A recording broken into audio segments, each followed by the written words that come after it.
빈처, 현진건. 안녕하세요. 낭독하는 밤입니다.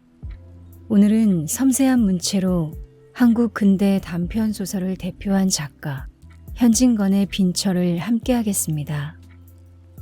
빈처는 가난한 신혼부부의 일상을 통해 현실의 무게와 인간의 감정을 사실적으로 그린 작품입니다. 그럼 지금부터 시작하겠습니다.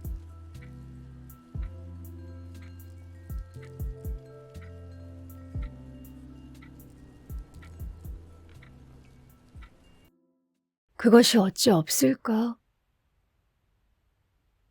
아내가 장문을 열고 무엇을 찾더니 입안말로 중얼거린다. 무엇이 없어?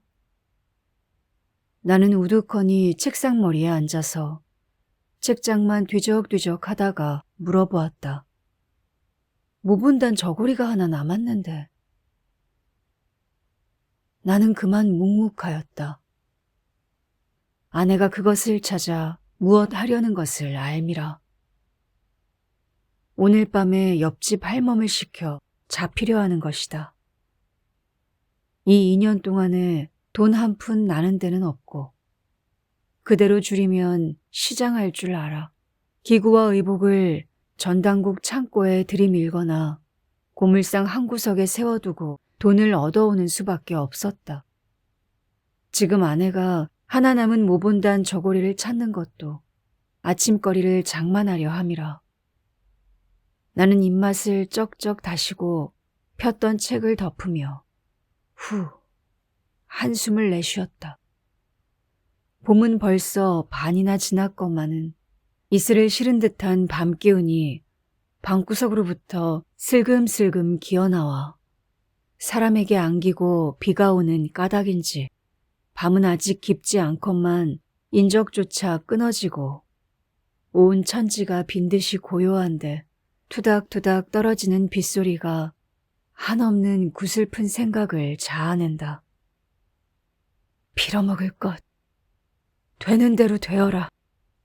두 손으로 흩어진 머리카락을 쓰다듬어 올리며 중얼거려 보았다. 이 말이 더욱 처량한 생각을 일으킨다. 나는 또 한 번 후 한숨을 내쉬며 왼팔을 베고 책상에 쓰러지며 눈을 감았다. 이 순간에 오늘 지낸 일이 불현듯 생각이 난다. 늦게야 점심을 마치고 내가 막 관련 한 개를 피워 물 적에 한성은행 다니는 티가 공일이라고 놀러왔었다. 친척은 다 멀지 않게 살아도 가난한 꼴을 보이기도 싫고 찾아갈 적마다 무엇을 꿰어내라고 조르지도 아니하였건만 행여나 무슨 구차한 소리를 할까 봐서 미리 방패막이를 하고 눈살을 찌푸리는 듯 하여 나는 발을 끊고 따라서 찾아오는 이도 없었다. 다만 이 티는 촌수가 가까운 까닭인지 자주 우리를 방문하였다. 그는 성실하고 공순하며 소소한 소사에 슬퍼하고 기뻐하는 인물이었다. 동년배인 우리 둘은 늘 친척 간의 비교거리가 되었었다. 그리고 나의 평판이 항상 좋지 못했다. 티는 돈을 알고 위인이 진실해서 그 애는 돈푼이나 모을 것이야. 그러나 K, 내 이름은 아무짝에도 못 쓸 놈이야. 그 잘난 언문 섞어서 무어라고 끄적거려 놓고 제주제에 무슨 조선의 유명한 문학가가 된다니 실업의 아들놈. 이것이 그네들의 평판이었다. 내가 문학인지 무엇인지 하는 소리가 까닭없이 그네들의 비위에 틀린 것이다. 더군다나 나는 그네들의 생일이나 혹은 대사 때에 돈 한 푼 이렇다는 일이 없고 티는 소위 착실히 돈벌이를 하여 가지고 국수 밥솔에나 보조를 하는 까닭이다. 얼마 아니 되어 티는 잘 살 것이고 K는 거지가 될 것이니 두고 보아. 오촌 당숙은 이런 말씀까지 하였다 한다. 입 밖에는 아니네어도 친부모 친형제까지라도 심중으로는 다 이렇게 생각할 것이다. 그래도 부모는 달라서 화가 나시면 네가 그리하다가는 말경의 비렁뱅이가 되고 말 것이야 라고 꾸중은 하셔도 사람이란 늦복 모르느니라. 그런 사람은 또 그렇게 되느니라 하시는 것이 스스로 위로하는 말씀이고 또 며느리를 위로하는 말씀이었다. 이것을 보아도 하는 수 없는 놈이라고 단념을 하시면서 그래도 잘 되기를 바라시고 축원하시는 것을 알겠더라. 여하간 이만하면 T의 사람됨을 가히 알 수 있다. 그리고 그가 우리 집에 올 것 같으면 지어서 쾌활하게 웃으며 힘써 자미스러운 이야기를 하였다. 단둘이 고저하게 그날그날을 보내는 우리에게는 더할 수 없이 반가웠었다. 오늘도 그가 활발하게 집을 쑥 들어오더니 신문지에 싼 기름한 것을 이것 봐라 하는 듯이 마루 위에 올려놓고 분주히 구두끈을 끄른다. 이것은 무엇인가? 나는 물어보았다. 제 처의 양산이야요.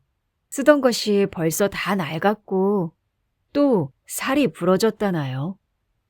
그는 구두를 벗고 마루에 올라서며 나오는 웃음을 참지 못하며 벙글벙글하면서 대답을 한다. 그는 나의 아내를 보며 돌연히 아주머니 좀 구경하시렵니까? 하더니 싼 종이와 집을 벗기고 양산을 펴보인다. 흰 비단 바탕에 두어 가지 매화를 수놓은 양산이었다. 검정이는 좋은 것이 많아도 너무 칙칙해 보이고 회색이나 누렁이는 하나도 그것이야 싶은 것이 없어서 이것을 산걸요. 그는 이것보다 더 좋은 것을 살 수 있나 하는 뜻을 보이려고 애를 쓰며 이런 발명까지 한다. 이것도 퍽 좋은데요. 이런 칭찬을 하면서 양산을 펴들고 이리저리 홀린 듯이 들여다보고 있는 아내의 눈에는 나도 이런 것을 하나 가졌으면 하는 생각이 역력히 보인다. 나는 갑자기 불쾌한 생각이 와락 일어나서 방으로 들어오며 아내의 양산 보는 양을 빙그레 웃고 바라보고 있는 T에게 여보게 방에 들어오게 그려. 우리 이야기나 하세. T는 따라 들어와 물가 폭등에 대한 이야기며 자기의 월급이 오른 이야기며 주권을 몇 주 사두었더니 꽤 이익이 남았다든가 이번 각 은행 사무원 경기회에서 자기가 우월한 성적을 얻었다든가 이런 것 저런 것 한참 이야기하다가 돌아갔었다. T를 보내고 책상을 향하여 짓던 소설의 결미를 생각하고 있을 즈음에 여보, 아내의 떠는 목소리가 바로 내 귀 곁에서 들린다. 핏기 없는 얼굴에 살짝 붉은 빛이 돌며 어느 결에 내 곁에 바싹 다가앉았더라. 당신도 살 도리를 좀 하셔요. 나는 또 시작하는구나 하는 생각이 번개같이 머리에 번쩍이며 불쾌한 생각이 벌컥 일어난다. 그러나 무어라고 대답할 말이 없어 묵묵히 있었다. 우리도 남과 같이 살아보아야지요. 아내가 T의 양산에 단단히 자극을 받은 것이다. 예술가의 첫노릇을 하려는 독특한 결심이 있는 그는 좀처럼 이런 소리를 입 밖에 내지 아니하였다. 그러나 무엇에 상당한 자극만 받으면 참고 참았던 이런 소리를 하게 되는 것이다. 나도 이런 소리를 들을 적마다 그럴 만도 하다는 동정심이 없지 아니하나 심사가 어쩐지 좋지 못하였다. 이번에도 그럴 만도 하다는 동정심이 없지 아니하되 또한 불쾌한 생각을 억제키 어려웠다. 잠깐 있다가 불쾌한 빛을 드러내며 급작스럽게 살 도리를 하라면 어찌할 수가 있소? 차차 될 때가 있겠지. 아이고, 차차란 말씀 그만 두구려. 어느 천년에? 아내의 얼굴에 붉은 빛이 짙어지며 전에 없던 흥분한 어조로 이런 말까지 하였다. 자세히 보니 두 눈에 은은히 눈물이 괴었더라. 나는 잠시 멍멍하게 있었다. 성낸 불길이 치받쳐 올라온다. 나는 참을 수가 없다. 막버리꾼한테 시집을 갈 것이지. 누가 내게 시집을 오랬어? 저 따위가 예술가의 처가 다 뭐야? 사나운 어조로 물풍스럽게 소리를 꽥 질렀다. 에그. 살짝 얼굴빛이 변해지며 어이없이 나를 보더니 고개가 점점 수그러지며 한 방울 두 방울 방울방울 눈물이 장판 위에 떨어진다. 나는 이런 일을 가슴에 그리며 그래도 내일 아침거리를 장만하려고 옷을 찾는 아내의 심중을 생각해보니 말할 수 없는 슬픈 생각이 가을바람과 같이 설렁설렁 심고를 분지르는 것 같다. 쓸쓸한 빗소리는 굵었다 가늘었다. 의연히 적적한 밤공기에 더욱 철향이 들리고 그 으름앉은 등빛 속에서 비추는 불빛은 구름에 가린 달빛처럼 우는 듯 조는 듯 구차히 얻어산 몇 권 양책의 표제 금자가 번쩍거린다.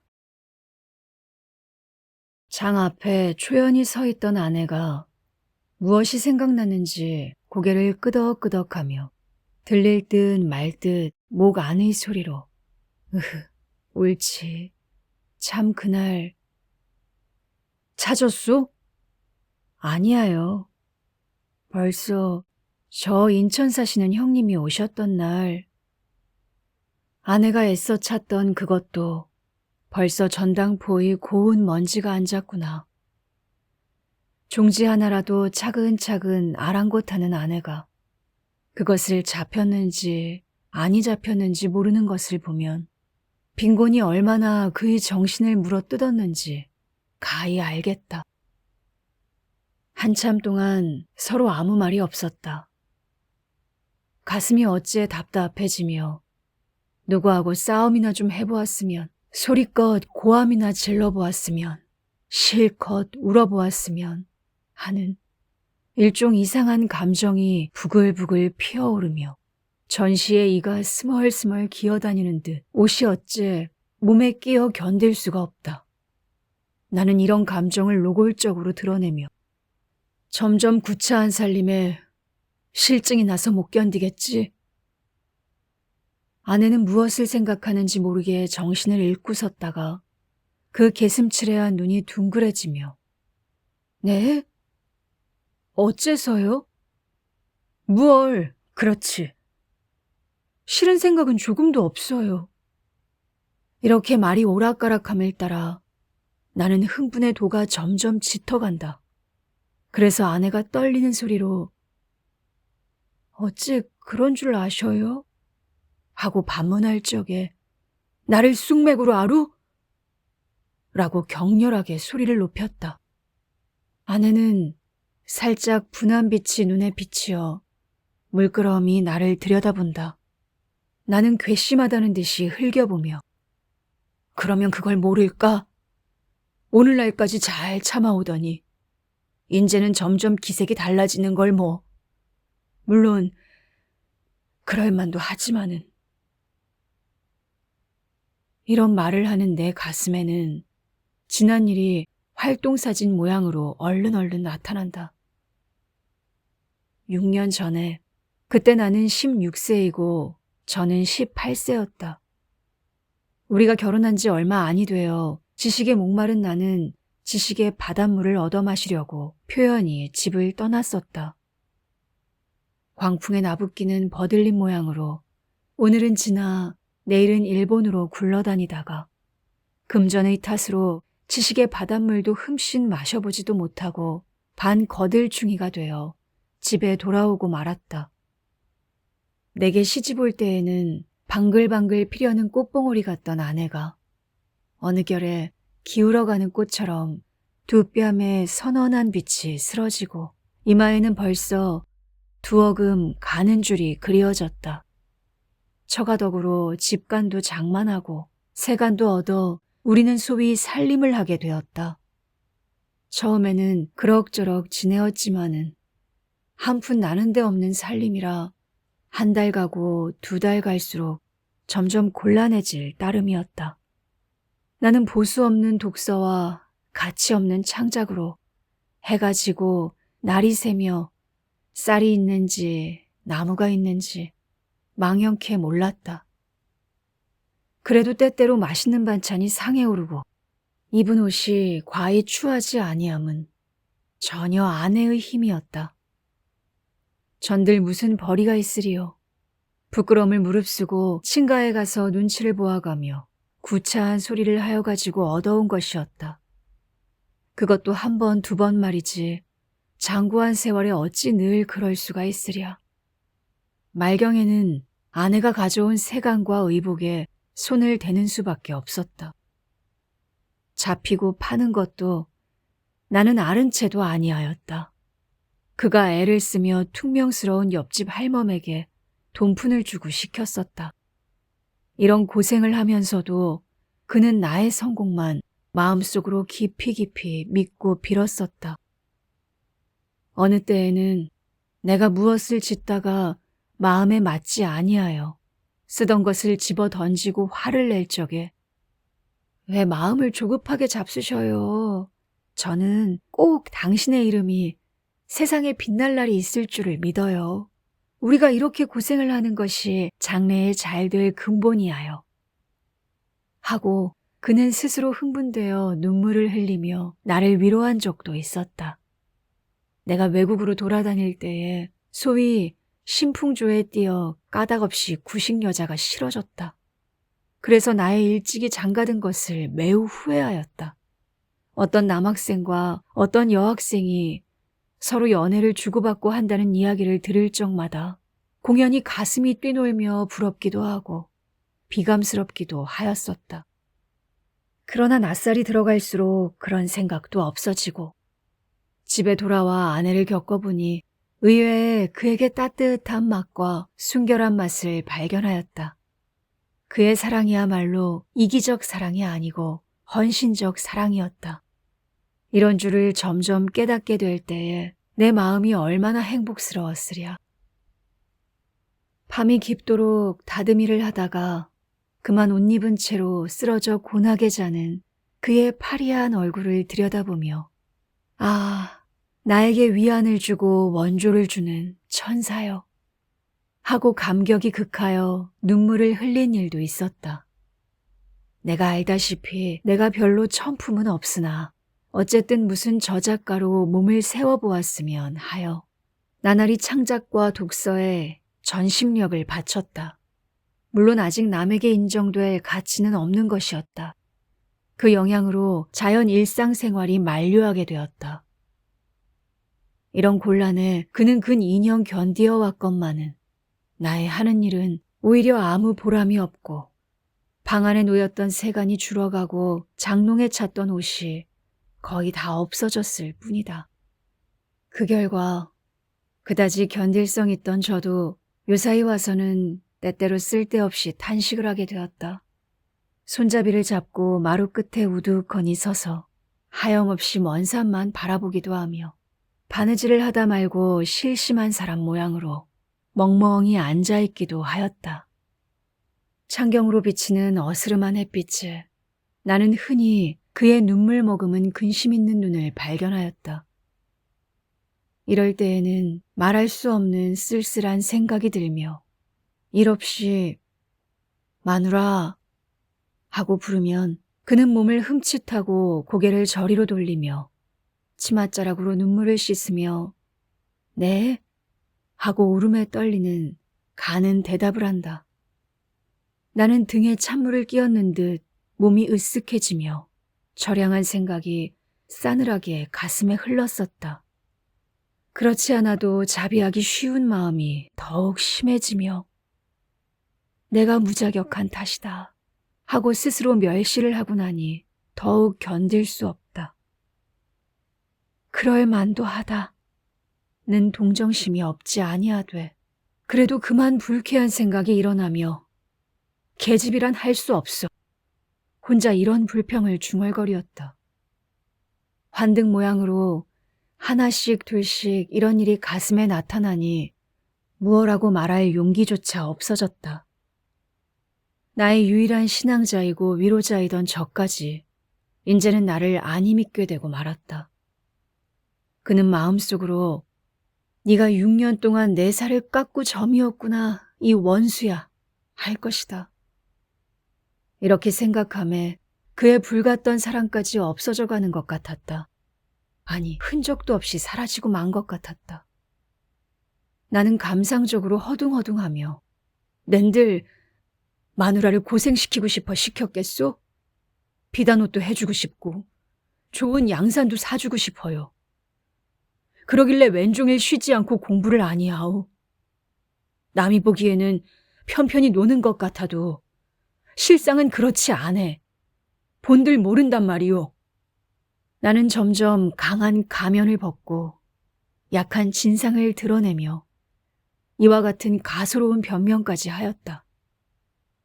웬 세상 사람이 다 나를 비수하고 모욕하여도 상관이 없지만 마누라까지 나를 안이 믿어주면 어찌한단 말이오. 내 말에 스스로 자극이 되어 마침내 하하, 길이 탄식을 하고 그만 쓰러졌다. 이 순간에 고개를 숙이고 아마 하염없이 입술만 물어뜯고 있던 아내가 홀연 여보, 울음소리를 떨면서 무너지는 듯이 내 얼굴에 쓰러진다. 용서 하고는 북받쳐 나오는 울음에 말이 막히고 불덩이 같은 두 뺨이 내 얼굴을 누르며 흑흑 느끼어온다. 그의 두 눈으로부터 샘솟듯 하는 눈물이 제 뺨과 내 뺨 사이를 따뜻하게 젖어 퍼진다. 내 눈에서도 눈물이 흘러내린다. 뒤숭숭하던 생각이 다 이 뜨거운 눈물에 봄눈 슬듯 쓰러지고 말았다. 한참 있다가 우리는 눈물을 씻었다. 내 속이 얼만큼 시원한 듯 하였다. 용서하여 주셔요. 그렇게 생각하실 줄은 몰랐어요. 이런 말을 하는 아내는 눈물에 불어오른 눈꺼풀을 아픈 듯이 꿈쩍거린다. 암만 구차하기로 실증이야 날까요? 나는 한번 먹은 마음이 있는데. 가만가만히 변명을 하는 아내의 눈물 흔적이 어루웅어룽한 얼굴을 물끄러미 바라보며 겨우 심신이 가뜩하였다. 어제 일로 심신이 피곤하였던지 그 이튿날 늦게야 잠을 깨니 간밤에 오던 비는 어느 결에 그치었고 명랑한 햇발이 미닫이에 높았더라. 아내가 다시금 장문을 열고 잡힐 것을 찾을 즈음에 누가 중문을 열고 들어온다. 우리는 누군가 하고 귀를 기울일 적에 밖에서 아씨! 하는 소리가 들렸다. 아내는 급히 방문을 열고 나갔다. 그는 처가에서 부리는 할멈이었다. 오늘이 장인 생신이라고 어서 오라는 말을 전한다. 오늘이야. 참 옳지. 오늘이 2월 16셋 날이지. 나는 깜빡 잊었어. 원 아씨는 딱도 아십니다. 어쩌면 아버님 생신을 잊으신단 말씀이요. 아무리 살림이 잠이가 나시더라도. 시큰둥한 할멈은 선웃음을 쳐가며 이런 소리를 한다. 가난한 살림에 골몰하느라고 자기 친부의 생신까지 잊었는가 하매 아내의 정지가 더욱 측은하였다. 오늘이 본가 아버님 생신이라요. 어서 오시라는데. 어서 가구려. 당신도 가셔야지요. 우리 같이 가셔요. 하고 아내는 하염없이 얼굴을 붉힌다. 나는 처가에 가기가 매우 싫었었다. 그러나 아니 가는 것도 내 도리가 아닌 듯하여 하는 수 없이 두루마기를 입었다. 아내는 머뭇머뭇하며 양미간을 보일 듯 말 듯 찡그리다가 곁눈으로 살짝 나를 엿보더니 돌아서서 급히 장문을 연다. 입을 옷이 없어서 망설거리는구나. 나도 슬쩍 돌아서며 생각하였다. 우리는 서로 등지고 섰건만 그래도 아내가 거의 다 빈 장 안을 들여다보며 입을 만한 옷이 없어 눈살을 찌푸린 양이 눈앞에 선연함을 어찌할 수가 없었다. 자, 가셔요. 무엇을 생각는지 모르게 정신을 잃고 섰다가 아내의 부르는 소리를 듣고 나는 기계적으로 고개를 돌리었다. 아내는 당목 옷을 갈아입고 내 마음을 알았던지 나를 위로하는 듯이 방글에 웃는다. 나는 더욱 쓸쓸하였다. 우리 집은 천변 배다리 곁에 있고 처가는 안곡동에 있어 그 거리가 꽤 멀었다. 나는 천천히 가느라고 가고 아내는 속히 오느라고 오건만은 그는 늘 뒤떨어졌었다. 내가 한참 가다가 뒤를 돌아보면 그는 늘 멀리 떨어져 나를 따라오려고 애를 쓰며 주춤주춤 걸어온다.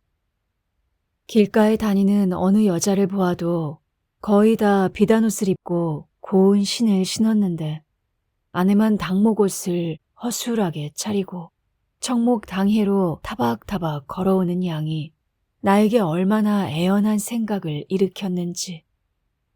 한참 만에 나는 넓고 높은 처가 대문에 다다랐다. 내가 안으로 들어갈 적에 낯선 사람들이 나를 흘끔흘끔 본다. 그들의 눈에 이 사람이 누구인가? 아마 이 집 하인인가 보다 하는 경멸이 여기는 빛이 있는 것 같았다. 안 대청 가까이 들어오니 모두 내게 분분히 인사를 한다. 그 인사하는 소리가 내 귀에는 어째 비소하는 것 같기도 하고 모욕하는 것 같기도 하여 공연히 가슴이 두근거리고 얼굴이 후끈거리었다. 그 중에 제일 내게 친숙하게 인사하는 사람이 있다. 그는 아내보다 3년 맞이인 처형이었다. 내가 어려서 장가를 들었으므로 그때 그는 나를 못 견디게 시달렸다. 그때는 그가 싫기도 하고 밉기도 하더니 지금 와서는 그때 그러한 것이 도리어 우리를 무관하고 정답게 만들었다. 그는 인천 사는데 자기 남편이 기밀을 하여 가지고 이번에 돈 10만 원이나 착실히 땄다 한다. 그는 자기의 잘 사는 것을 자랑하고자 함인지 비단을 내리감고 치감고 얼굴에 부유한 태가 질질 흐른다. 그러나 분으로 숨기려고 애쓴 보람도 없이 눈 위에 퍼렇게 멍든 것이 내 눈에 띄었다. 왜 마누라는 어쩌고 혼자 오셔요? 그는 웃으며 이런 말을 하다가 중문 편을 바라보더니 그러면 그렇지. 동부인 아니하고 오실라고? 혼자 주고받고 한다. 나도 이 말을 듣고 슬쩍 돌아다 보니 아내가 벌써 중문 안에 들어섰더라. 그 수척한 얼굴이 더욱 수척해 보이며 눈물 괜 듯한 눈이 하염없이 웃는다. 나는 유심히 그와 아내를 번갈아 보았다. 처음 보는 사람은 분간을 못하리만큼 그들의 얼굴은 혹사하다. 그런데 얼굴빛은 어쩌면 저렇게 틀리는지. 하나는 이글이글 만발한 꽃 같고 하나는 시들시들 마른 낙엽 같다. 아내를 형이라 하고 처형을 아우라 하였으면 아무라도 속을 것이다. 또 한 번 아내를 보며 말할 수 없는 쓸쓸한 생각이 다시금 가슴을 누른다. 딴 음식은 별로 먹지도 아니하고 못 먹는 술을 넉 잔이나 마시었다. 그래도 바늘방석에 앉은 것처럼 앉아 견딜 수가 없다. 집에 가려고 나는 몸을 일으켰다. 골치가 띵하며 내가 선 방바닥이 마치 폭풍에 도도하는 파도같이 높았다 낮았다 어질어질해서 곧 쓰러질 것 같다. 이 거동을 보고 장모가 황망히 일어서며 술이 저렇게 취해가지고 어디로 가려고. 여기서 한잠 자고 가게. 나는 손을 내저으며 아니에요. 집에 가겠어요. 취한 소리로 중얼거리었다. 저를 어쩌나. 장모는 걱정을 하시더니 할멈, 어서 인력거 한 채 불러오게 한다. 취중에도 인력거를 태우지 말고 그 인력거 싹을 나를 주었으면 책 한 권을 사보련만 하는 생각이 있었다. 인력거를 타고 얼마 아니 가서 그만 잠이 들고 말았다. 한참 자다가 잠을 깨어보니 방 안에 벌써 난포불이 키었는데 아내는 어느 결에 왔는지 외로이 앉아 바느질을 하고 화로에서는 무엇이 끓는 소리가 보글보글 하였다. 아내가 나의 잠 깬 것을 보더니 급히 화로에 얹은 것을 만져보며 이제 그만 일어나 진지를 잡수셔요 하고 불이 나게 일어나 아랫목에 파묻어둔 밥그릇을 꺼내어 미리 차려둔 상에 얹어서 내 앞에 갖다 놓고 일변 화로를 당기어 더운 반찬을 집어 얹으며 자, 어서 일어나셔요. 나는 마지못하여 하는 듯이 부시시 일어났다. 머리가 오히려 아프며 목이 몹시 말라서 국과 물을 연해 들이켰다. 물만 잡수셔서 어째요? 진지를 좀 잡수셔야지. 아내는 이런 근심을 하며 밥상머리에 앉아서 고기도 뜯어주고 생선뼈도 추려주었다.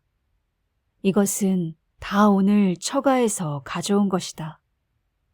나는 맛나게 밥 한 그릇을 다 먹었다. 내 밥상이 남에 아내가 밥을 먹기 시작한다. 그러면 지금껏 내 잠깨기를 기다리고 밥을 먹지 아니하였구나 하고 오늘 처가에서 본 일을 생각하였다. 어제 일이 생긴 후로 우리 사이에 무슨 벽이 생기듯 하던 것이 그 벽이 점점 엷어져 가는 듯 하며 가엾고 사랑스러운 생각이 일어났었다. 그래서 우리는 정답게 이런 이야기 저런 이야기를 하게 되었다. 우리의 이야기는 오늘 장인 생신 잔치로부터 처영 눈 위에 멍든 것에 옮겨갔다. 처영의 남편이 이번 그 돈을 딴 뒤로는 주야 요리점과 기생집에 돌아다니더니 일전에 어떤 기생을 얻어가지고 미쳐 날뛰며 집에만 들면 집안 사람을 들볶고 걸핏하면 처형을 친다 한다. 이번에도 별로 대단치 않은 일에 처형에게 밥상으로 냅다 갈겨 바로 눈 위에 그렇게 멍이 들었다 한다. 그것 보아. 돈푼이나 있으면 다 그런 것이야. 정말 그래요. 없으면 없는 대로 살아도 의좋게 지내는 것이 행복이야요. 아내는 충심으로 공명해 주었다. 이 말을 들음에 내 마음은 말할 수 없이 만족해지며 무슨 승리자나 된 듯이 득이 양양하였다. 그리고 마음속으로 옳다, 그렇다, 이렇게 지내는 것이 행복이다 하였다. 이틀 뒤 어스름에 처형은 우리 집에 놀러왔었다. 마침 내가 정신없이 무엇을 생각하고 있을 즈음에 쓸쓸하게 닫혀있는 중문이 찌그ตึ하며 비단호 소리가 사으락 사으락 들리더니 아랫목은 내게 빼앗기고 운목에 바느질을 하고 있던 아내가 문을 열고 나간다. 아이고, 형님 오셔요? 아내의 인사하는 소리가 들리더니 처형이 계집 하인에게 무엇을 들리고 들어온다. 나도 반갑게 인사를 하였다. 그날 매우 욕을 보셨지요? 못 잡수는 술을 무슨 짝에 그렇게 잡수셔요. 그는 이런 인사를 하다가 급작스럽게 계집 하인이 든 것을 빼앗더니 그 속에서 신문지로 싼 것을 끄집어내어 아내를 주며 내 신 사는데 네 신도 한 켤레 샀다. 그날 청목 당해를 말을 하려다가 나를 곁눈으로 흘끗 보고 그만 입을 닫힌다. 그것을 왜 또 사셨어요? 헤쓱한 얼굴에 꽃물을 들이며 아내가 치사하는 것도 들은 채 만체하고 처형은 또 이야기를 시작한다. 올 적에 사랑 양반을 졸라서 돈 100원을 얻었겠지. 그래서 오늘 종로에 나와서 옷감도 바꾸고 신도 사고. 그는 자랑과 기쁨의 빛이 얼굴에 퍼지며 싼 볼을 끌러 이런 것이야 하고 우리 앞에 펼쳐놓는다. 자세히는 모르나 여하간 감 많은 품 좋은 비단일 듯하다. 무늬 없는 것, 무늬 있는 것, 회색, 옥색, 초록색, 분홍색이 갖가지로 윤이 흐르며 색색이 빛이 나서 나는 한참 황홀하였다. 무슨 칭찬을 해야 되겠다 싶어서 참 좋은 것인데요. 이런 말을 하다가 나는 또 쓸쓸한 생각이 일어난다. 저것을 보는 아내의 심중이 어떠할까 하는 의문이 문득 일어남이라. 뭐다 좋은 것만 골라 샀습니다, 그려. 아내는 인사를 차리느라고 이런 칭찬은 하나마 별로 부러워하는 기색이 없다. 나는 저기 의외의 감이 있었다. 처형은 자기 남편의 흉을 보기 시작하였다. 그 밉살스럽다는 등, 그 추근추근하다는 등, 말끝마다 자기 남편의 불미한 점을 들다가 문득 이야기를 끊고 일어선다. 왜 벌써 가시려고 하셔요? 모처럼 오셨다가 반찬은 없어도 저녁이나 잡수셔요. 하고 아내가 만류를 하니 벌써 오늘 저녁차로 간다고 편지까지 했는데. 아니, 곧 가야지. 오늘 저녁차로 떠날 것이니까 가서 짐을 메어야지. 아직 차 시간이 멀었어? 아니, 그래도 정거장에 일찍 나가야지. 만일 기차를 놓치면 오죽 기다리실라고. 제3 만류함도 돌아보지 아니하고 그는 홀홀히 나간다. 우리는 그를 보내고 방에 들어왔다. 나는 웃으며 아내에게 그까짓 것이 기다리는데 그다지 급급히 갈 것이 무엇이야. 아내는 하염없이 웃을 뿐이었다. 그래도 옷감 바꿀 돈을 주었으니 기다리는 것이 애처롭기는 하겠지.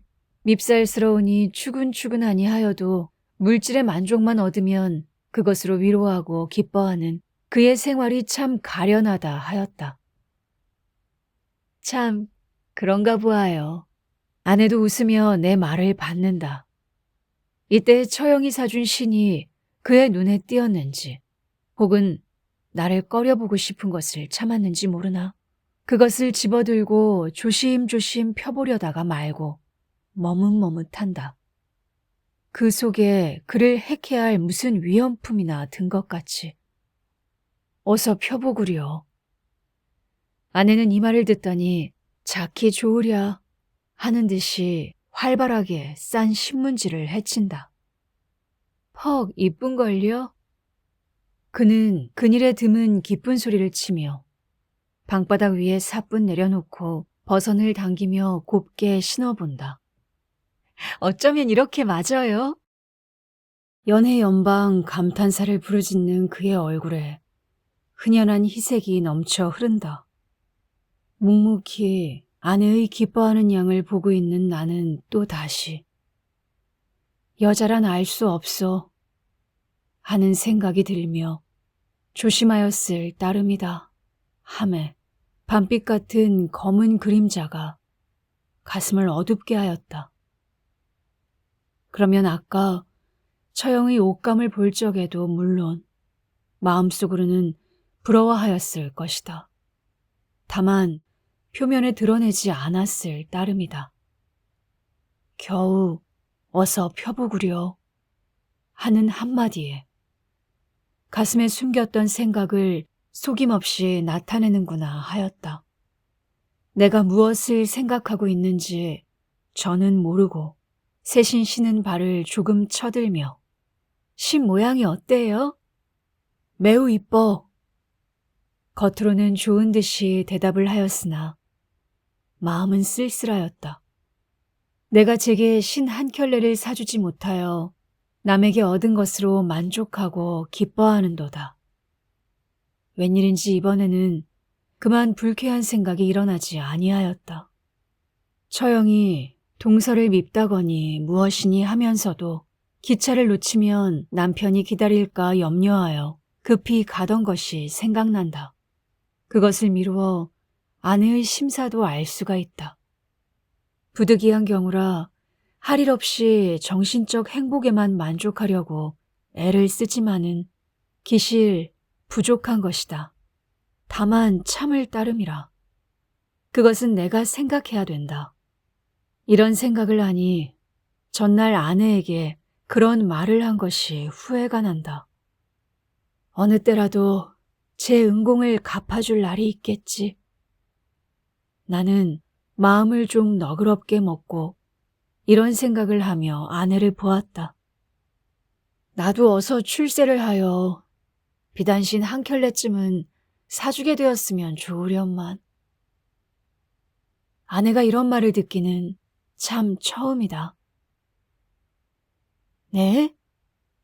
아내는 제 귀를 못 믿어워하는 듯이 의아한 눈으로 나를 보더니 얼굴에 살짝 열기가 오르며 얼마 안 돼요.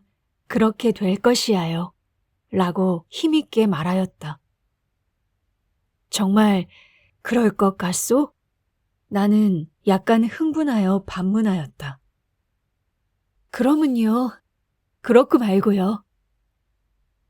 아직 아무도 인정해주지 않은 무명 작가인 나를 다만 저 하나가 깊이 깊이 인정해준다. 그러기에 그 강한 물질에 대한 본능적 욕구도 참아가며 오늘날까지 몹시 눈살을 찌푸리지 아니하고 나를 도와준 것이다. 아, 나에게 위안을 주고 원조를 주는 천사여. 마음속으로 이렇게 부르짖으며 두 팔로 덥석 아내의 허리를 잡아 내 가슴에 바싹 안았다.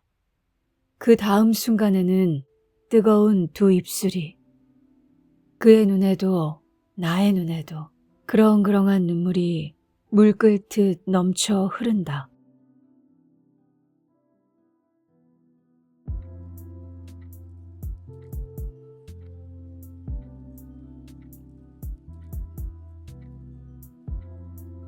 지금까지 현진건의 빈처였습니다. 함께 해주셔서 감사합니다. 편안한 밤 보내시기를 바랍니다.